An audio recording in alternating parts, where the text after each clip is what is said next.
Welcome back to today's vlog. आज का vlog ना तो खाने को लेके है ना किसी होटल रेस्टोरेंट के रिव्यूज़ को है। आज का व्लॉग है सोशल अवेयरनेस पे। और सोशल अवेयरनेस ऐसे जो आपके डे टू डे लाइफ में सब ने देखा होगा बट किसी ने ध्यान नहीं दिया। तो ऐसे में मैं मिला इंडिया बडीज़ से। बेसिकली एक डॉग रेस्क्यू सेंटर्स हैं, एनिमल रेस्क्यू सेंटर बोलूँगा। वहाँ बहुत सारे एनिमल्स हैं but I focus on dogs because I am a pet lover और मेरे पास डॉग है तो मैं समझ सकता हूँ उन चीज़ों के लिए। तो आपने देखा होगा आजकल के बहुत सारे पेपर्स में आप देखा होगा डॉग अब्यूज़ हो रहे हैं, किसी को एसिड अटैक हो रहा है, किसी को आप लोग मार दे रहे हैं टिकटॉक के वीडियो के चक्कर में। तो बहुत सारी ऐसी चीज़ें हैं बट आई थॉट कि let's put my hand into this matter और देख सकता हूँ कि कुछ अगर मेरी तरफ से उनके लिए हेल्प हो सकती है because she is alone managing all thing without any funds. तो let's begin with the vlog और देखते हैं आज का व्लॉग कैसा जाता है।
तो आज मैं आया हूँ एक रिचा मैम के पास जो इंडी बडीज़ नाम से चलाती हैं एक डॉग फॉस्टर हाउस। तो आइए उनके बारे में जानते हैं और उनके डॉग्स के बारे में जानते हैं। Hello ma'am, thank you for giving us a time. तो आप अपने बारे में कुछ बताइए आप। मेरा नाम रिचा सिंह है, मैं अकाउंट्स टीचर हूँ। स्कूल में पहले जॉब करती थी, अब कोचिंग सेंटर चलाती हूँ। मेरा शुरू से ही बचपन से ही रहा है, मेरे घर में भी डॉग्स रहा है तो एक मतलब इमोशनली अटैचमेंट हमेशा से रहा। मेरे घर वाले भी मतलब सपोर्ट करते हैं बहुत। फिर धीरे धीरे जैसे जैसे बड़े होते गए अपने पे डिपेंड हुए तो इन लोग की कभी भी कोई भी दिक्कत होती तकलीफ़ होती है, अगर मैं रोड पे देखती हूँ कहीं भी देखती हूँ तो रुक जाती हूँ कि हाँ इनके लिए कुछ मुझे करना चाहिए। जितने भी इंडियन डॉग होते हैं इनको कोई भी अडॉप्ट नहीं करता। अडॉप्ट तो छोड़ दीजिए, मतलब कोई भी अपने घर के पास भी बैठना उनको पसंद नहीं है, भगा देंगे या किसी भी तरीके से उनको तकलीफ़ देंगे। मेरे यहाँ भी मेरी मैं जहाँ पे रहती हूँ वहाँ पे एक बार 2 फीमेल डॉग्स थी, उन्होंने बच्चे दिए तो वो टोटल 14 पपीज़ थे और वो दूसरे साइड के थे बट मैं उनको फीड करती थी, इस वजह से वो मेरे घर के पास में आके रहने लगे। तो वो मेरे घर पे खाते थे तो मेरे घर के आसपास तो कुछ भी गंदगी नहीं करते थे, पर और दूसरों घरों में जाके वो थोड़ी बहुत गंदगी करते थे। तो मतलब कई सारे इश्यूज़ हुए, तो कई लड़ाइयाँ वगैरह सब हुआ कि आप इनको हटा दो या मैं इनको बोरी में भर के फेंक दूंगा जाके, ऐसा वैसा। तो फिर मतलब मुझे मैं थोड़े कुछ लोगों को जाना मैंने जो एनिमल लवर थे तो उन्होंने मुझे सजेस्ट किया कि आप स्टरलाइज़ करा दो। अच्छा। तो फिर धीरे धीरे फिर मैंने अपने जितनी भी फीमेल स्टॉक थी अपनी कॉलोनी में उनको स्टरलाइज़ करा दिया।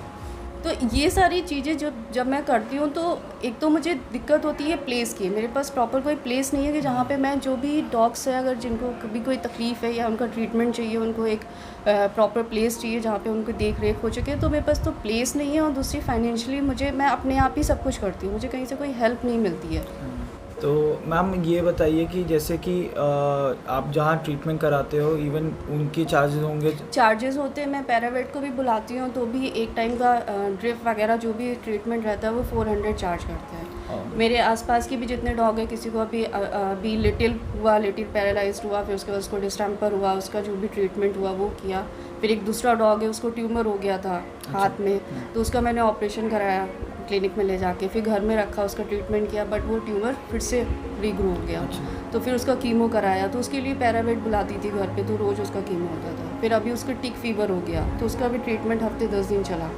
तो ये है कि मेरे पास प्लेस नहीं है कि अगर उसको टिक फीवर था तो उसको भी मुझे घर में रखने के लिए काफ़ी ज़्यादा प्रॉब्लम, क्योंकि मेरे यहाँ भी डॉग्स हैं जितने जैसे स्ट्रीट डॉग होते, कोई लेकर आया पालने के लिए छोटे पे, वो पपी बहुत सुंदर लगा तो उन्होंने लगा कि हाँ उसको पालना चाहिए। धीरे धीरे वो बड़ा हुआ तो उनका मन हट गया, तो वो उन्होंने क्या किया कि मुझे वो पता है कि वो मैं रख लूँगी तो उन्होंने मुझे दे दिया। सबसे बड़ी प्रॉब्लम तो यही मैं फेस करती हूँ कि मेरे पास कोई प्लेस नहीं है। ट्रीटमेंट तो जैसे तैसे कर लूँ, मैं मैनेज कर लूँ, बट प्लेस नहीं है मेरे पास। तो ma'am are you still working as a teacher और आपने अभी वो ड्रॉप कर दिया? मैंने स्कूल ड्रॉप कर दिया, बट मैं कोचिंग सेंटर में पढ़ाती हूँ। ओके, तो कोचिंग सेंटर आप चलाते हो, तो जितना भी जो खर्चा है वो आप सेल्फ बेयर करते हो? सेल्फ करती पे हूँ, करते मुझे कोई कहीं कहीं कोई नहीं, हेल्प कहीं नहीं से है? कुछ नहीं है। फाइनेंशियली मुझे कैसे भी कोई मतलब कैसे भी हेल्प कर सकता है, पेटीएम के थ्रू या कैसे भी। मतलब स्टार्टिंग फ्रॉम अगर मैं कहूँ तो एक मिनिमम अमाउंट जो 200 रुपये, अगर मैं कहता हूँ 200 रुपये बहुत ज़्यादा अमाउंट नहीं होता, 200 रुपये से भी मैं हम तो स्टार्ट कर सकते हाँ, हैं। अगर आपको 100 भी लगता कर सकते। हाँ, तो वो लोग तो 100 रुपये कहते हैं, मगर मैं बोलता हूँ 200 रुपये के, 200 रुपये का हम लोग बाहर खाना खा लेते हैं। 200 रुपये मिनिमम अमाउंट है। तो मैं इनका जो है ना पेटीएम नंबर और आपको इनका लिंक जो भी है मैं इसको दे दूंगा डाउन डिस्क्रिप्शन में, और आप अपना जो भी पेमेंट है वो डायरेक्टली इनके पास जाएगा, वो मेरे पास भी नहीं आएगा। इनका नंबर होगा, इनका पेटीएम नंबर होगा, आप प्लीज़ उसमें डोनेट करें जो भी कर सकते हैं। और मैम ये बताइए कि जैसे कि जो ट्रीटमेंट आप करा रहे हो, तो उसमें अभी आप में क्या से ओरियो का एक ट्रीटमेंट होना है, हाँ, तो ओरियो उसमें पर डे का कितना खर्चा आ रहा है और क्या है? डे का 500 क्लिनिक पे हम ले जा रहे हैं डॉक्टर के यहाँ, तो 500 चार्जेस है। अच्छा, तो ओरियो सर्फिंग का पागो पागो, तो मैम वो उस बारे में बताइए, पागो होता क्या है? कि बहुत लोगों को नहीं पता होगा, तो लोग सोच रहे होंगे हाँ जैसे फीवर होगा या कुछ। नहीं, पार्वो होता है बेसिकली, ये पपीज़ को होता है, बाहर से गंदा संदा खा लेते हैं, उस वजह से इनको हो जाता है। वैक्सीनेशन कर लोग मतलब डॉक्टर्स कहते हैं कि वैक्सीनेशन करा दो, बट वैक्सीनेशन के बाद भी ये हो जाता है। तो छोटे पपीज़ होते हैं तो उनको आप वैक्सीनेट कराओ और प्लस बूस्टर कराओ, तभी आप बच सकते हो, मतलब पपीज़ को बचा सकते हो। इसमें फ़ीवर आता है, इसमें पार्वो में डॉग्स को फ़ीवर आएगा, खाना पीना छोड़ देते हैं, ज़्यादा पानी पी के वॉमिट करते हैं, प्लस उनकी जो पॉटी होगी उसमें ब्लड आएगा। कुछ टाइम के बाद उनकी जब वो वॉमिट करेंगे उसमें ब्लड आने लगता है, और अगर ट्रीटमेंट सही टाइम पे उनको नहीं मिलता है तो डेथ होती है। मैम जैसे कि आजकल के आप न्यूज़ में पढ़ रहे होंगे कि डॉग अब्यूज़ हो रहे हैं, कोई ना खिलवाड़ में किसी को पानी में डाल दे रहे हैं, ये कर दे रहे हैं, उन लोगों के लिए उस चीज़ के बारे में आप क्या कहना चाहोगे? मतलब इसके लिए सबसे ज़्यादा जिम्मेदार पेरेंट्स होते हैं। पेरेंट्स अपने बच्चों को सही गाइडेंस नहीं देते हैं। वो बच्चों के सामने, मुझे नहीं पता कैसे वो क्या सोसाइटी को कैसे वो प्रेजेंट करते हैं बच्चे के सामने, उस वजह से बच्चा ऐसा करता है। मैंने जैसे पपीज़ होते हैं, मैंने खुद देखे हैं कि पपीज़ को बड़ा कोई एडल्ट उठा के नहीं फेंकता है, बच्चे उठा के फेंकते हैं। बल्कि 1-2 एरियाज़ तो मैं ऐसे जानती हूँ कि लोगों ने, मैंने देखे नहीं बट लोगों ने मुझे बताया कि वहाँ पे वो क्या करते हैं, छोटे छोटे बच्चे जो होते हैं तो वो पपीज़ को जैसे बॉल नहीं हम खेलते हैं वैसे पपीज़ को ऐसे उठाएंगे और दूसरे को फेंक देंगे, फिर दूसरा उठाएगा दूसरे को फेंकेगा, और अगर बीच में वो छूट गया तो वो गया। सबसे ज़्यादा ये है कि हमें जो अभी बच्चे हैं उनको हमें अच्छे से उनको हमें समझाना चाहिए कि अगर हमें एक चोट लग रही है, जिस तरीके से हमें पेन हो रहा है सेम पेन उनको भी होता है। मेरे यहाँ एक डॉग है, फीमेल डॉग है, उसने बच्चे दिए थे। फर्स्ट टाइम वो प्रेग्नेंट हुई थी तो उसने बच्चे दिए, तो उसने 5 बच्चे दिए थे 3 दिन में। हो सकता है टाइम से पहले डिलीवरी हो गई हो, ठीक से मुझे पता नहीं, क्योंकि 4-5 साल पहले की मुझे इतना पता भी नहीं था। तो उसके सारे बच्चे 3 दिन में ही ख़त्म हो गए, और 3 दिन में बच्चे ख़त्म होने के बाद वो, मैंने उसको देखा है कि वो कितना रोई है, मतलब पूरे घर में वो कूं कूं कूं कूं करके रोती थी। और एक छोटा सा डॉग का वो था, टेडी बियर टाइप का डॉग्स था वो, छोटा सा, तो वो उसको लेकर, और उसको उसने कम से कम 3-4 महीने उसको अपने पास रख के सोती थी, और उसको कोई छू नहीं सकता था।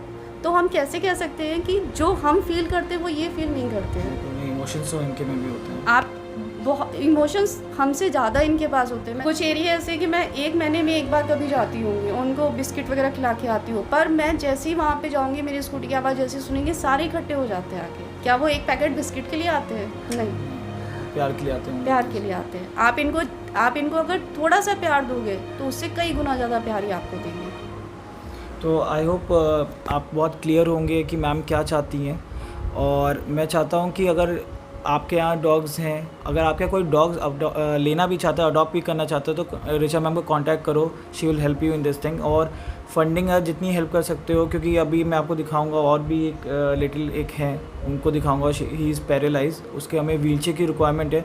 नेट कॉस्ट ऑफ 12,000 to 10,000 ऐसे आता है, तो उसके भी हमें रिक्वायरमेंट है। तो वो अकेले वो उस दम पे नहीं कर सकती, because she is doing coaching, और उन्हें अपना भी घर देखना है प्लस इनको भी देखना है, जो कि आज के टाइम में बहुत ही मुश्किल चीज़ है। तो आप अगर पेटीएम या कुछ भी फंडिंग कर सकते हो तो इस थोड़ी भी फंडिंग अगर कर दोगे तो इनके लिए बहुत हेल्प हो जाएगा और प्लस इनके लिए बहुत हेल्प होगा। तो मैम थैंक यू इसके लिए, आपने बहुत अच्छा एक अवेयरनेस मैसेज दिया। आई होप कि इससे कुछ आपको फ़ायदा मिल जाए। मेरे को तो उतना मिले ना मिले मगर इनको फ़ायदा मिलना चाहिए इसमें, और इन डॉग्स को ज़रूर फ़ायदा मिलना चाहिए। और किसी को अडॉप्शन के लिए चाहिए, डोंट गो फॉर ब्रीड कि हाँ मेरे को लैब्राडोर चाहिए, मेरे को रॉटवाइलर चाहिए। एक बार उनको भी अडॉप्ट करके देखो और आई ट्रस्ट मी इनकी कॉस्ट बहुत कम है, इनके मेंटेनेंस कॉस्ट बहुत कम है और वफादारी उतनी ही होगी। नहीं होगी। वफादारी में कोई कमी नहीं होगी, उससे भी ज़्यादा होगी। तो thank you ma'am, thank you so much. एक चीज़ और, जी मैम, बिल्कुल मैम, बताइए। हम डॉग्स को अडॉप्ट करें ना करें वो एक अलग चीज़ है, बट अगर हमारे एरिया में जितने डॉग्स हैं अगर हम उनको अपना बचा हुआ घर का खाना भी अगर हम उनको दे देते हैं तो उनके लिए सफिशेंट है। आप एक आदमी, मैं नहीं बोलती हूँ कि आप पूरे कॉलोनी के सारे कुत्ते या जितने भी एरिया में कुत्ते हैं आप सबकी केयर करो। आप अपने आसपास के कम से कम एटलीस्ट 2 कुत्तों की, 2 डॉग्स की, 1 गाय की, 2 गाय की, आप इतनी तो केयर कर सकते हो। इतनी ही हर एक इंसान इतनी ही कर दे तो कोई ज़रूरत ही नहीं है कि कोई ऑर्गेनाइजेशन ऐसी इस्टेब्लिश की जाए कि वहाँ पे डॉग्स रखे जाए या उनके ट्रीटमेंट के लिए। अगर हर एक आदमी ऐसा कर ले तो मुझे नहीं लगता कि कोई भी ऐसी ज़रूरत रिक्वायरमेंट आएगी आगे फ्यूचर में। तो प्लीज़ अगर जो भी आपके घर में बचा हुआ खाना है प्लीज़ उनको दो, फेंको मत ऐसे, उनको हेल्प करो। और कुछ भी उल्टा सीधा चीज़ें मत दो, रोटी दो, चावल दो, दाल दो, उतना उसके लिए बहुत है। तो thank you ma'am, thank you so much. I hope कि इससे कुछ आपको हेल्प मिल जाएगा। तो ये मिस्टर ओरियो हैं जिसको मैम बता रही थी, पार्गो जो प्रॉब्लम है वो इनको है। इसको 1 वीक तक खाना या पानी कुछ भी नहीं देना है, ओनली ड्रिप पे वो रह रहा है। जो ड्रिप की जो डॉक्टर की कॉस्टिंग है वो 600 है और ड्रिप की तो अलग ही कॉस्टिंग है। तो कुछ तुम बोलोगे? कुछ भी? हाँ, तो इसके लिए भी फंडिंग की बहुत ज़रूरत है और एक लिटिल है उसके लिए भी फंडिंग की बहुत ज़रूरत है। तो फंडिंग का ये है हिसाब, दे एक्सेप्ट गूगल पे, पेटीएम, फ़ोनपे, जितने भी तमाम ऑनलाइन ट्रांजैक्शन है वो करते हैं। मैं आपको उनका अकाउंट नंबर दे दूंगा नीचे। फ़ोनपे जितने भी डिटेल्स है उनकी, बाकी जो अकाउंटिंग डिटेल्स है वो सारी आपको मिल जाएगा। और इसके बारे में, इन सब के बारे में और कुछ जानना है, इंडी बडीज़ है इन सब ग्राम के पेज पे, उसको विज़िट करिए। इसके बारे में आपको पता चलता रहेगा कैसे कैसे प्रोग्रेस हो रही है इसको। आई होप कि 1 वीक बाद हम लोग इससे मिले तो वो बिल्कुल सही हो जाए। तो अभी हम लोग चलते हैं इनके साथ डॉक्टर के पास, दिखाता हूँ कि क्या इसकी ट्रीटमेंट हो रही है।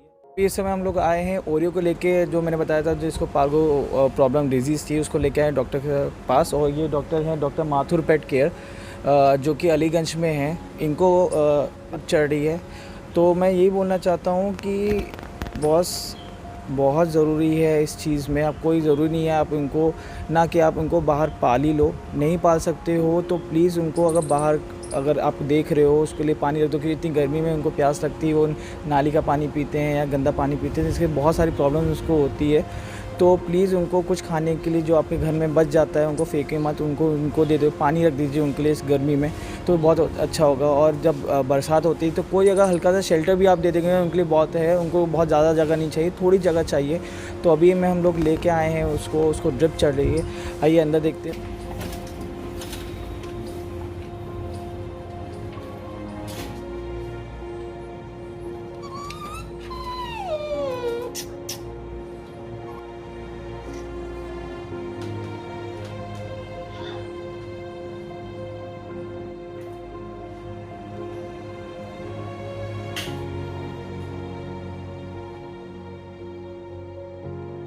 चलिए आज की व्लॉग की समाप्ति तो होने जा रही है, बट अपनी दिल की बात मैं शेयर करना चाहता हूँ जो मेरे को आज फील हुआ। There is very emotional centre in my heart इस चीज़ को लेके। रीज़न क्या है कि आई जस्ट सॉ लिटिल जो पैरालाइज था, वो 2 हाथों से अपना दौड़ रहा था।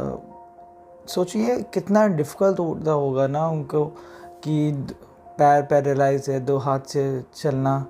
बट इससे हमको बहुत बड़ी सीख मिलती है कि नेवर लूज़ योर होप।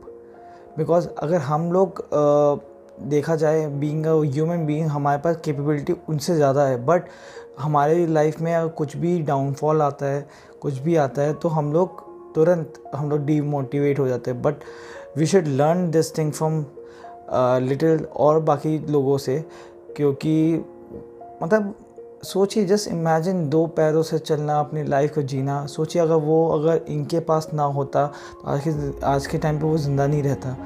और ओरियो है वो जिसको पार्गो हुआ है। सोचिए अगर वो इनके पास नहीं पहुंचता या ये इनके पास नहीं पहुंचता तो सोचिए वो आज के दिन में ज़िंदा रहता क्या।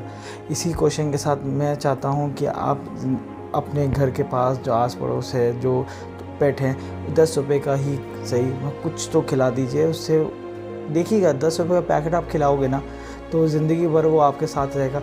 उनको मत शेल्टर दीजिए, पानी से मत बचाइए, मगर फिर भी वो आपके घर के पास हमेशा के हमेशा खड़े रहेंगे और हमेशा आपके घर की रखवाली करेंगे। तो इसी के साथ चलिए आपके व्लॉग की समाप्ति करते हैं और फिर मिलते हैं एक नए व्लॉग के साथ। बताइएगा कि आपको मेरा ये व्लॉग कैसा लगा। दो ये थोड़ा अलग व्लॉग था, तो प्लीज़ अगर जो मेरे चैनल पर नया है please hit that like, subscribe और शेयर करना मत भूलिएगा। आई होप उसके लिए कुछ मदद मिल जाए ओरियो और लिटिल जैसे और बाकी तमाम लोगों के जिसको हेल्प ये लोग दे सकते हैं। तो आई होप कि आप लोग थोड़ा बहुत फ़ंड करोगे इनको। इंडियन बडीज़ है नाम इनका।